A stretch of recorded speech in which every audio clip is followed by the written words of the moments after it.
ကျွန်တော်တူလေးမောင်ထူးအံပိုင်ကဘာကြီးရေးတဲ့ကျွန်တော်အားတဲ့တရားထိုင်တာလေ့ကျင့်နေပြီတဲ့ဘာကြီးခိုင်းလေ့ကျင့်နေပြီတဲ့အဲ့ဒါတဲ့တရားထိုင်တာလေ့ကျင့်နေရတာနေတဲ့ဘာဖြစ်လို့ကျွန်တော်ခွေးလေးတေသွားတဲ့ခါကျတော့ကျွန်တော်စိတ်ကနူးညံ့ပြီးတော့ငိုရင်မိတယ်ပေါ့နော်ပျော့သွားတာလေတဲ့အဲ့ဒါကျွန်တော်လာမေးတယ်မေးတော့အဲ့ကျွန်တော်ဒီမေးခွန်းလေးဖြေပေးတာပေါ့ဟာနော်အဲ့တော့ဗုဒ္ဓဘာသာမှာကွာအကျမ်းအဖြစ်ဒီပုဂ္ဂိုလ်၄ဦးရှိရမျိုးခွဲထားတာပေါ့ကွာအောက်ဆုံးပုဂ္ဂိုလ်ကတော့လူဆိုးအောက်ဆုံးဘက်ကလူဆိုးပြီးတော့လူကောင်းပြီးတော့သူတော်ကောင်းအရိယာပေါ့နော်လူဆိုးကတော့လူယုံမှာတော့ကွာသူကဟန်ဆောင်ကောင်းတယ်ပေါ့ကွာသူတို့အကျိုးအတွက်သူတို့ကယူဖို့အတွက်သူများကိုနစ်နာအောင်လုပ်တာလို့ဝင်လေးဘူးသူတို့ကသူများနစ်နာပြီးမှသူတို့အကျိုးရတဲ့လူမျိုးတွေပေါ့နော်လူဆိုးလို့ခေါ်တာနော်အဲ့တော့သူတို့တွေကဒီဘဝနေပြီးတော့လူကောင်းဘဝကိုရောက်ချင်တယ်ဆိုလို့ရှိရင်ဒါနဆိုတဲ့ပေးကမ်းမှုတွေတီလာဆိုတဲ့စီကန်းတွေနော်စီကန်းတွေထိန်းကြောင်မှုတွေနဲ့ကိုယ့်ရဲ့အမှုအကျင့်တွေကိုသူကအစစ်မြစ်ယူရတယ်ဒါဒီကနေပြီးတော့လူဆိုးကနေပြီးတော့လူကောင်းဖြစ်ဖို့အတွက်ဒါနတီလာတွေနဲ့နော်ဒါအစစ်မြစ်ယူရတာနော်ဘာသာတိုင်းရဲ့ဘာသာရေးခေါင်းဆောင်တွေရတယ်သူတို့ရဲ့တပည့်တွေကိုလိမ္မာယဉ်ကျေးအောင်သူတို့ကဒါနတီလာတွေနဲ့ထိန်းကြောင်းပြီးတော့လူကောင်းဘဝကိုရောက်အောင်သူကအစစ်မြစ်တင်ပေးတယ်ပေါ့နော်ဒါဘာသာရေးခေါင်းဆောင်ကိုဗုဒ္ဓဘာသာမှမဟုတ်ခရစ်ယာန်အစ္စလမ်ဟိန္ဒူအကုန်လုံးဘာသာတိုင်းကသူတို့ဒီကနေပြီးတော့ဒီကိုရောက်အောင်သူတို့ကဘာသာတစ်ခုကိုကိုးဝယ်ရတဲ့အကျိုးကအဲ့ဒီဟာပေါ့ဒီလူဆိုးကနေလူကောင်းဖြစ်အောင်မြင့်တင်ပေးတယ်နော်လူကောင်းဘဝရောက်သွားပြီဆိုလို့ရှိရင်ဒါလက်တွေ့ဘဝမှာလည်းသူကကာယကံရှင်ရောသူ့ရဲ့ပတ်ဝန်းကျင်မှာပါသူကချမ်းသာခြင်းတွေအေးချမ်းခြင်းတွေခံစားရတယ်နော်ပြီးတဲ့အခါကျတော့တည်ပြီးတဲ့နောက်ဘဝမှာလည်းသူကကောင်းကင်ဘုံကိုရောက်မယ်ဒါကြောင့်မို့သူတို့ကဘာသာရေးကောင်းဆောင်တွေချမှတ်ထားတဲ့စီကံတိုင်းလိုက်နာပေါ့ကွာစသည်ပြေပေါ့ဘာသာတိုင်းရဲ့အခြေခံတူညီချက်ပဲဒါမဲ့လူကောင်းအဆင့်ကနေပြီးတော့တူတော်ကောင်းအဆင့်ကိုရောက်ဖို့ကြတော့သူကဘာဝနာဆိုတဲ့စိတ်ကိုထိန်းကျောင်းတဲ့အကျင့်ကလိုလာတယ်အဲ့ဒီဘာဝနာဤစနစ်တွေကိုကြတော့ဘာသာတိုင်းကမတင်ပေးနိုင်တော့ဘူးဒါဘာသာတိုင်းကဒီအဆင့်ကိုမတင်ပေးနိုင်တော့နော်အဲ့ဒီအဆင့်ကိုကြတော့ဗုဒ္ဓဘာသာနဲ့ဟိန္ဒူဘာသာမှာပဲတမထဘာဝနာအကျင့်တွေကိုတိတိကျကျတော့မှန်မှန်ကန်ကန်ရှိတယ်စီကံ technique ရှိတယ်ပေါ့နော်အဲ့တူတော်ကောင်းအဆင့်ဖြစ်တဲ့အဆင့်ထိကတော့ဒါလောကအတွင်းမှာကြီးပွားချမ်းသာမှုကိုရှေ့ရှုပြီးတော့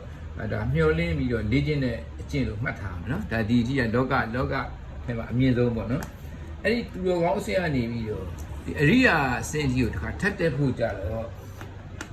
လောကကနေလွတ်မြောက်ဖို့အမှန်ကန်ဆုံးနည်းစနစ်တွေကြတော့ဒါဗုဒ္ဓဘာသာမှာရှိတယ်နော်အဲ့ဒါကိုဝိပဿနာပညာလောကနေလွတ်မြောက်တဲ့လောကုတ္တရာပညာလို့ခေါ်တယ်နော်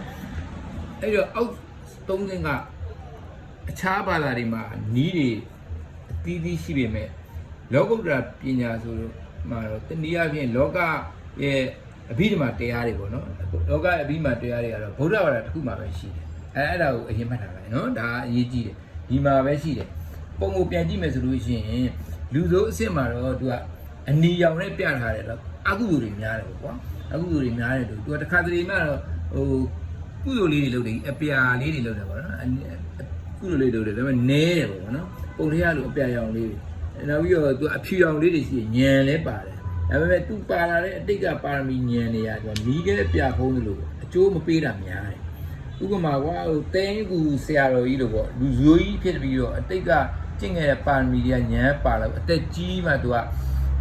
တရားထုရသွားတာပေါ့ကွာဒါပေမဲ့ရှားတယ်ဒါတသိန်းမှတယောက်တတန်းမှတယောက်အဲ့လောက်ပဲအရန်ရှားတယ်အများသောအားဖြင့်အကုသိုလ်တွေပဲသူကနှပန်းလုံးပြီးတော့လူမျိုးအောက်ကိုငရဲတရိษံပြိတ္တာလို့အောက်ပုံတွေကိုသူကကြာသွားတာများတယ်နော်သုဒ္ဓနဲ့ဘဝတွေရဲ့ဒါဆုလက်ပေါ့ကွာဒါဒီလိုမျိုးလူဆိုးတွေရဲ့ဒါဆုလက်ပေါ့ကွာဒါငရဲပြိတ္တာလို့အတူရခဲ့လို့ကနော်ဒါတဘာဝတရားကြီးကပေးတဲ့ဆုလက်သူတဲ့အစင်းမြင့်တဲ့လူကောင်းတွေကြတော့သူကကုသိုလ်တွေကိုသူကရှောင်တတ်လာတယ်နော်အကုသိုလ်တွေကိုသူကရှောင်တတ်လာတယ်ဒါကုသိုလ်တွေရှောင်တတ်လာတော့အပြစ်တွေကနည်းလာတယ်ဒီမှာအနီလေးတွေကဖြော့ပြီးတော့နည်းလာတယ်ဒါအပြာတွေများလာတယ်သူကကုသိုလ်အကျိုးတွေကပိုများလာတယ်သူ သူတို့မှလည်းညံလေးတွေရှိတယ်ဒီအဖြူရောင်တွေဖြစ်တယ်ဒါပေမဲ့ထုံးစံတိုင်းပဲသူကမလေးချင်းပဲပြစ်ထားညံတုံးသွားတယ်လိုအပ်တဲ့လေးလာမှုတွေလုပ်ရတယ်တင်ယူစရာတွေတင်ရမယ်ပေါ့နော်ဒီစင်ကဒါမင်းတို့ငါတို့အဆင့်မျိုးပေါ့ကွာပတ်ဝန်းကျင်ကောင်းမှကြီးလာတဲ့လူတွေရဲ့ပုံကူမျိုးတွေအဆင့်လို့ခေါ်တာပေါ့နော်သူ့ရဲ့မြင့်တဲ့သူတော်ကောင်းအဆင့်ကြတော့သူတော်ကောင်းတွေအဆင့်ကြတော့သူကဒါနသီလနဲ့မရတော့ဘူးသူကတမာတိနဲ့ဘာဝနာစိတ်တည်ငြိမ်တဲ့အကျင့်ကိုလေ့ကျင့်ရတယ်အဲ့ဒါတွေကိုသူတော်ကောင်းလို့ခေါ်တာနော်ဒါလည်းရှေ့မှာပြောထားသလိုဘာသာတိုင်းမှာမရှိတော့ဘူးနော်ဒီဥစ္စာဟိန္ဒူနဲ့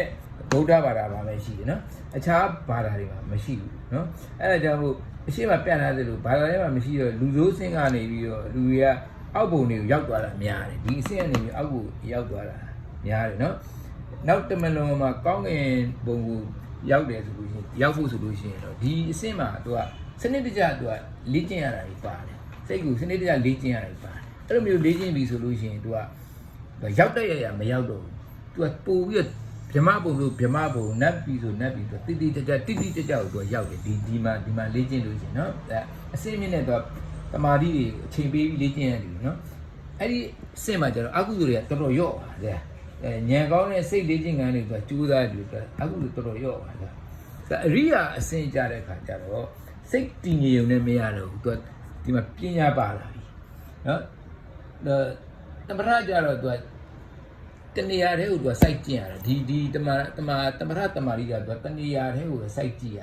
ယ်ဝိပဿနာကြတော့အဲ့လိုကြည့်လို့မရဘူးကြုံရကြပန်းကြည့်ရတယ်သူကကြုံသူတို့စောင့်ကြည့်ရတယ်သူကပိုခက်တယ်ပိုပြီးတော့လည်းပညာပါတယ်အဲ့ဒီအဆင့်မှာကြတော့ဗုဒ္ဓဘာသာကလွယ်ပြီးတော့သူကအခြားဘယ်ဘာသာကြီးကောင်းကောင်းတွေမှာမသင်ပေးနိုင်တဲ့အဆင့်ဖြစ်သွားပြီဒီဝိပဿနာပညာဆိုတဲ့လောကတွေကလွတ်မြောက်စေတဲ့ပညာကနော်သူကလောကနေပြီးတော့လွတ်မြောက်အောင်သူကဥတည်ပြီးတော့ကျိုးစားတာဖြစ်လို့အောက်ကကျင့်စဉ်နဲ့သူကပြောင်းမြန်လို့ဖြစ်သွားတယ်အခုဥတည်ချက်ကလည်းပြောင်းမြန်ကျင့်စဉ်ကလည်းပြောင်းမြန်လို့ဖြစ်သွားတယ်အဲ့ဒါလေးကိုကြိုပြီးတော့နားလည်ထားဖို့လိုတယ်နော်အခုခေတ်လူငယ်တွေကသူဘာသာရေးကိုသူသိပ္ပံနဲ့နှိုင်းရှင်းပြီးတော့ဝေဖန်တယ်ကွာရည်စရာလို့ခနဲ့တယ်ဘာသာမဲ့တာကောင်းတာဘာညာပြောတယ်ဟုတ်ပါတယ်သိပ္ပံမဲ့ကကြည့်ရင်တော့ဘာသာရေးမှာထောက်ပြစရာတွေဒါဝီရောတိတွေကအများကြီးရှိအငင်းပွားတွေအများကြီးလက်ခံပါတယ်ဒါပေမဲ့ဒါကဘာသာရေးမှာဖြစ်တာနော်ဒီအောက်အဆင့်မှာဖြစ်တာဘာသာရေးမှာဖြစ်တာဘာသာရေးနယ်ပယ်မှာဖြစ်တာနော်အပေါ်ဆုံးကဗုဒ္ဓရဲ့အဘိဓမ္မာဗုဒ္ဓရဲ့ဝိပဿနာပညာမှာကြတော့ဩဖို့ကောင်းလောက်သူကသိပ္ပံနဲ့တစ်ထပ်သေးဖြစ်တတိယလေးဖြစ်သူကသိပ္ပံကမှန်တယ်သိပ္ပံနဲ့ဒီဥစ္စာကတစ်ထပ်သေးဖြစ်သွားလိမ့်မယ်ဒီဇီစက်ကြော်သွားလို့ရှိရင်အဲ့ဒါသိပ္ပံနဲ့သူကတစ်ထပ်သေးဖြစ်သွားတယ်သိပ္ပံသူကမှန်တော့မှန်တယ်ကွာဒါပေမဲ့ तू ကသိပ္ပံကမမှားငင်ရှိပဲမှန်တယ် तू ကအမြဲမမှန်ဗုဒ္ဓဘာသာကြတော့အဲ့လိုမဟုတ်ဘူးဒါကြောင့်မှန်တာသိပ္ပံ तू က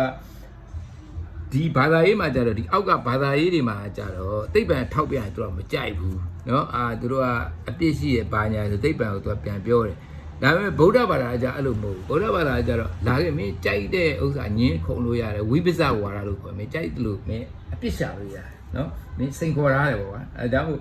ဒါဗုဒ္ဓဘာသာရဲ့အရိယာရောက်သွားလို့ရှိရင်အရိယာဉာဏ်ကိုရသွားရင်ဒါဘာသာရေးနဲ့ဉာဏ်ကိုဗုဒ္ဓရဲ့တရားတော့ခွဲပြီးမြင်သွားလိမ့်မယ်နော်သိပ္ပံကကြတော့ तू ကဘာဖြစ်လို့မမှားငင်အထိပဲမှန်လဲဆိုဥပမာပြောပြမယ်ကွာနျူတန်ခေတ်မှာနျူတန်ကစပိတ်နဲ့တိုင်းနေတာဟိုတက်စီဖြစ်တယ်လို့ပြောတယ်ကွာဒါပေမဲ့အိုင်စတိုင်းခေတ်ကြတဲ့ခါကျတော့စပိတ်နဲ့တိုင်းနေတာတူပဲတဲ့နျူတန်မှားတော့တခါအဲ့ဒီအိုင်စတိုင်းရဲ့စပိတ်နဲ့တိုင်းနေတဲ့ဟိုဗာလေတခြားစီဖြစ်သွားတယ်နော်နျူတန်နဲ့ကစပိတ်နဲ့တိုင်းနေတဲ့တီးတန့်ဖြစ်တယ်အိုင်စတိုင်းကကြတော့စပိတ်နဲ့တိုင်းနေတာတူပဲလို့ဖြစ်တယ်အဲ့ဒီနျူတန်မှားကြတယ်လို့အိုင်စတိုင်းကလည်းကွမ်တန်ယူပဗေဒမှာကြတော့တစ်ခါထပ်မှားသွားပြန်သိပ္ပံအဲ့ဒါကိုပြောတာသူမှန်တော့မှန်တယ်မမှားငင်အထိပဲမှန်တယ်အဲ့ဒါမျိုးပြောတာအဲ့တော့ဒီကွမ်တန်ယူပဗေရောက်တဲ့ခါကျတော့ကွမ်တန်ယူပဗေကဗေဒရဲ့အယူအဆနဲ့ဒီဗုဒ္ဓရဲ့ဒီပရမတ်အမြင်နဲ့တစ်ထပ်သေးပြန်ဖြစ်လာတယ်အဲ့ဒါကြောင့်ဒီဟိုမှာဗုဒ္ဓရဲ့ဓမ္မအဲ့လိုဟာကွက်မရှိတော့ဘူးเนาะလောကီအတွက်ဟောတဲ့တရားနဲ့လောကုတ္တရာအတွက်ဟောတဲ့တရားမတူဘူးကွာဒီအပေါ်ပိုင်းကိုဟောတာလောကုတ္တရာတဲ့ဒီအောက်ကလောကီအတွက်မတူဘူးเนาะမတူအဲ့ဒါကိုနားလည်ထားပါเนาะအခုသားမေးထားတဲ့မိကုန်းကိုပြန်ပြောရမယ်ဆိုလို့ရှိရင် တရားထိုင်တယ်သူကဒီမှာတမာတိလေ့ကျင့်တယ်ပေါ့နော်တရားထိုင်တယ်ဒါပေမဲ့ဘာဖြစ်လို့စိတ်ကနူးညံ့ပြီးတော့ပျော့သွားတယ်ပေါ့နော်ဆိုတော့ဒီမှာသူကကုသိုလ်စိတ်မှာဗုဒ္ဓစိတ်တွေကိုအတိအကျဟောတာကုသိုလ်စိတ်မှာသူကအပ္ပပညာစေတသိက်ဆိုတာဒီမှာဂရုဏာစေတသိက်ကတတ္တဝါတွေအာယုံပြီးတော့တနာတာဒါဂရုဏာစေတသိက်အဲ့ဒီဂရုဏာစေတသိက်ကဒီမှာရှိတာလေဟောဒီလူကောင်းတွေသူတော်ကောင်းတွေမှာရှိတာဒါလူကောင်းတွေသူတော်ကောင်းတွေမှာပဲရှိတဲ့စေတသိက်နော်ဒီစေတသိက်ကဒီဥစ္စာကတာကတရားထိုင်လို့ရတဲ့တမာရီကကြတော့ဒီမှာဖြစ်တာနော်ဒီအစ်စ်မှာဖြစ်တာဒါပေမဲ့အဲ့ဒီလိုမျိုးတမာရီရဖို့အတွက်တာကဇန်အင်္ဂါတွေကိုနားလေရမယ်နော်ဇန်အင်္ဂါတွေကိုနားလေရမယ်နောက်ပြီးတော့တာရဲ့ဒီဟိုဗာလဲစာဖတ်တာတွေရှိရတယ်စာတွေဖတ်ရမယ်အဲ့ဒါမျိုးလေးလာပြီးတော့တရားထိုင်မှာ तू ကစနစ်တကျသွားမှာနှုတ်လို့ရင် तू ကဗျမ်းတာကြီးဖြစ်နေတမာရီကောင်းကောင်းရမှာမဟုတ်ဒီအစ်စ်မှာတာပြောမယ်ဆိုလို့ရှိရင် digest မဖြစ်သေးဘူးပေါ့မကျွမ်းကျင်သေးဘူးเนาะဒါပေမဲ့ဒီခွေးလေးအတွက်ဂရုဏာဖြစ်တာဟောဒီအစ်စ်မှာဖြစ်တာအဲ့ဒါမျိုးနားလေရเนาะဒီအစ်စ်မှာမကျွမ်းကျင်သေးဘူးဒါပေမဲ့ဒီအစ်စ်မှာကသူတော်ကောင်းတွေလူကောင်းတွေဖြစ်တဲ့အကျင့်ကိုဟိုဗာလဲအလေးချင်းဖြစ်တာအဲ့လိုမျိုးခွဲပြီးတော့နားလေရမယ်เนาะဒါကြောင့်မို့ဟိုတာကတမာတိတီအောင်ဆက်ပြီးတော့ဒါလေ့ကျင့်ဖို့လိုတယ်ပေါ့နော်ဒါတစ်အချက်နောက်တစ်ခုကဒီတိရစ္ဆာန်တွေကိုတနာတယ်ဒါဂရုဏာစေတသိက်ဒါလောကထဲမှာဒါပေမဲ့သိပ္ပံမှာကြတော့တိရစ္ဆာန်မရှိဘူး तू ကဟိုအမှုန်တွေရှိတယ်ကွမ်တန်တွေ तू ကဓာတ်တဘာဝတွေပဲရှိတယ်တိရစ္ဆာန်ကိုညှာတာတာတွေပဲမရှိအဲ့ဘာဖြစ်လို့ဗုဒ္ဓနဲ့သွားတူတာလဲဆိုတော့ဗုဒ္ဓဒီမှာဒါကအရိယာမှာနော်သောတာပန်တို့တရားဂန်တို့ဆိုတာဒီအနီလေးတွေအခုတို့တွေနည်းနည်းကြံသေးတယ်ဒါပေမဲ့ဖရာပစ္စေကဗုဒ္ဓတို့လိုယဟန္တာတို့ဖြစ်သွားတယ်လုံးဝဖြူဖြစ်သွားတယ်ကုသိုလ်လည်းမရှိတော့ဘူးအကုသိုလ်လည်းမရှိတော့ဘူးကုသိုလ်မရှိအကုသိုလ်မရှိတာဘာပြောတာလဲဆိုတော့အကုသိုလ်ကငကိုတဲ့ကသူကဒီမှာတွေကရော့ခဲ့မှာကုသိုလ်ကကြတော့နောက်ခန္ဓာတစ်ခုလိုချင်လို့မျှော်လန့်ပြီးလှုပ်တဲ့ကုသိုလ်မရှိတော့ဘူးလို့ပြောတာအဲ့ဒါကြောင့်မို့ तू ကဖြူသွားတာပေါ့နော်အဲ့ဒါကြောင့်မို့သားတို့ကဒီအစ်စ်ရောက်တဲ့ခါကြာလို့ရှိရင် तू က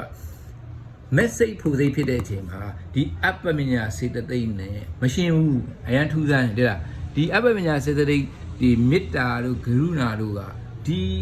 message ဖို့စိတ်ဖြစ်တဲ့အချိန်မှာလောကုတ္တရာစိတ်တဲ့အချိန်မှာမရှင်းဘူးအဲ့ဒါတိတ်မှန်တဲ့တထက်တည်းသွားဖြစ်ကောဒီ